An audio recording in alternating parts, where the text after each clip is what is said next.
ఓకేనా? మా ప్రభుత్వం 75వ వన మహోత్సవ కార్యక్రమాన్ని ప్రతిష్టాత్మకంగా తీసుకుంది. నాటిన ప్రతి చెట్టును కూడా సంరక్షించుకునేలాగా అందరికీ కూడా ఆదేశాలు ఇవ్వడం జరిగింది. మన మహబూబ్ నగర్ జిల్లాకు 55 లక్షల మొక్కలను నాటే కార్యక్రమం టార్గెట్ పెట్టింది. దాంట్లో ఇప్పటిదాకా డిఎఫ్ఓ గారు చెప్పిన దాన్ని బట్టి 35 లక్షల చెట్లను నాటినాం. ఇంకా పట్టణంలో కూడా ఎక్కడ ఖాళీ స్థలం ఉంటే అక్కడ మొక్కలు నాటాలని చెప్పి కమిషనర్ గారిని ఆదేశించడం జరిగింది. పాలమూరు యూనివర్సిటీ కావచ్చు, ఎంవిఎస్ డిగ్రీ కాలేజ్ కావచ్చు, ఇంకా అనేక చుట్టుముట్టు ఉన్న విలీన గ్రామాల్లో కావచ్చు, ఎక్కడ ఖాళీ స్థలం కానీ పబ్లిక్ ప్లేస్ కానీ ఉంటే ఖచ్చితంగా మొక్కను నాటి వాటిని సంరక్షణ చేయాలి. ఆ మొక్కకు ఒక సంరక్షకురాలనో పెట్టి ట్యాగ్ చేయాలని చెప్పి వారికి చెప్పడం జరిగింది. దాన్ని మళ్ళీ కూడా ఓ 10-15 రోజుల తర్వాత రివ్యూ చేయబోతూ ఉన్నాం.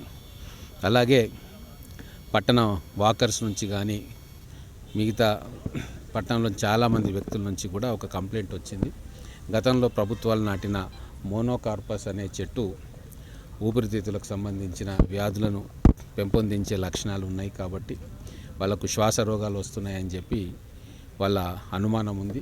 అలాగే కొన్ని రాష్ట్రాల్లో వాటిని బ్యాన్ కూడా చేయడం జరిగింది. కాబట్టి ఇక్కడ కూడా మహబూబ్ నగర్ పట్టణంలో ఎక్కడైతే ఆ జాతికి చెందిన చెట్లు ఉన్నాయో వాటన్నిటినీ కూడా ఈ వనమహోత్సవం కార్యక్రమంలో తొలగించి వాటి స్థానాల్లో మ్యాక్సిమం హైట్ ఉన్న చెట్లను మనం అక్కడ పెట్టుకొని మళ్ళీ 1-2 సంవత్సరాల్లోనే ఆ హైటు పెరిగే విధంగా ప్రణాళిక చేసుకోమని చెప్పి అధికారులను ఆదేశించడం, డిఎఫ్ఓ గారికి కమిషనర్ గారికి కూడా చెప్పడం జరిగింది. ఖచ్చితంగా ఈ రాబోయే 10 రోజుల్లో ఎక్కడెక్కడైతే కోనోకార్పస్ జాతి మొక్కలు ఉన్నాయో వాటన్నిటిని కూడా తొలగించే కార్యక్రమం చేస్తాం. ఎన్ని మొక్కలు నడుతున్నాం చెప్పినాం కదా, దాదాపుగా 55 లక్షలు మా జిల్లా టార్గెట్.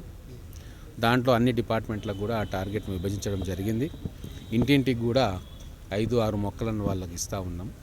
వాళ్ళు తమ ఇంటి ఆవరణలో లేదా ఇంటి బయట సంరక్షించుకునేందుకు.